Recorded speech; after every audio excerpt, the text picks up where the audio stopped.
Now in Queensland, Labor took home an even bigger majority at the last state election. But federally, only 6 of the 30 electorates are red in the Sunshine State. So for Albo to move into the Lodge, there's a lot of ground to make up. I feel like everyone's feeling a bit frustrated by the current state of politics. Join us out there. I think the current federal government has had a number of terms to get things right, and they've really mucked it up. As long as they do the good by the people in the country, I don't care who gets in. In Queensland, our most marginal seat is Lily, here in Brisbane's northern suburbs. It's the former seat of Treasurer Wayne Swan. It's currently held by Labor's Annika Wells, but at the last election it came down to just 1,200 votes. So what's the mood here this time, and could this seat decide who the next Prime Minister is? There's enough sentiment against the government that might keep that there, but anything can happen. I can't afford to retire. That's my message to the government, to the politician. We can't afford to retire. In the heart of the Lily electorate sits Lena Albassett's snack bar. It's been very hard, especially these couple of years. It is very, very hard. An unassuming local haunt in an industrial landscape. Lena's been here for 20 years and knows all her regulars by name. I do. I've been here long enough to know them like my kids. Politics doesn't usually rate a mention here, but like most small businesses, Lena is struggling and desperate for help. Lower the cost of taxes, for instance. The cost of living is going up and up and up. For how long we're gonna, the income coming down and the cost of living going up. Good friend Kim Riley is lending a helping hand. He too used to own a food business, but the costs just got too much. We were working ridiculous hours and really not making much of a quid. Kim says businesses in the area need immediate relief on rent, wages and power costs if they're going to survive.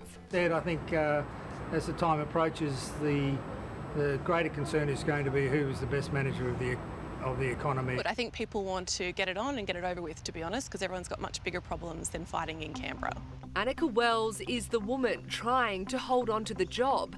Elected in 2019 by just 1,229 votes, she's hoping momentum is on her side to take Labor to victory and put Anthony Albanese in the Lodge.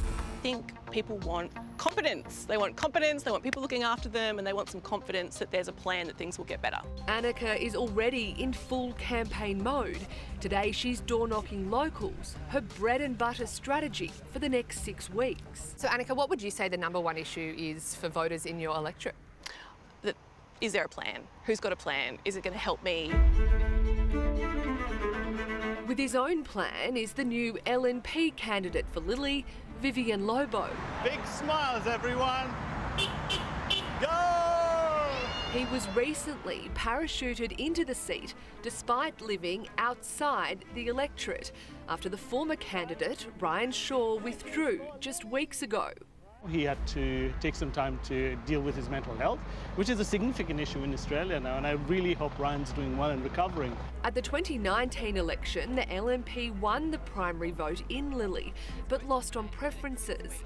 This time, Vivian, a father and education administration worker, believes despite his late arrival to the race, he too has momentum. I think inclusivity is what we need to bring in, and that's what I bring to the table. He believes traffic issues and cost of living are the biggest issues for locals, but it was flood recovery on Prime Minister Scott Morrison's mind this week, finally agreeing to help pay for Queensland's flood recovery and future resilience after 24 hours prior saying he wouldn't. Do you think he's trying to buy votes here? I don't see the need for that to buy a vote. I think it's more a state issue as well. In fact, Vivian believes most in his electorate are happy with the government, with its pandemic support and recent cut to the fuel excise. There are a lot of people within the electorate as well that are extremely happy. But you don't have to look far to find those disheartened by the country's current state. And if you don't stop the mandates, dude, I can't vote anymore. Lots of people, man. Okay. And they want to know how the federal election's looking. So that's the least of my concern at the moment. Exactly right.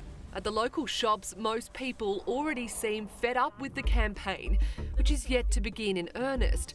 But it's them who could decide who the next Prime Minister is. It happens whether you watch it or not, so why? Why waste your time? Andrew is hoping there's more plans for his young family. I guess some more forward thinking, more future thinking really is what's there, instead of just lining the pockets of my mates in big companies. Really thinking about what's the future holding for the country. While Summer wants to make sure she's not paying off election sweeteners for the rest of her life. I want a long-term plan.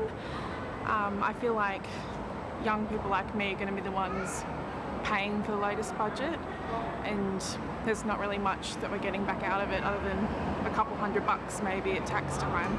The Greens will also field a candidate in Lilly, along with 4 other minor party candidates.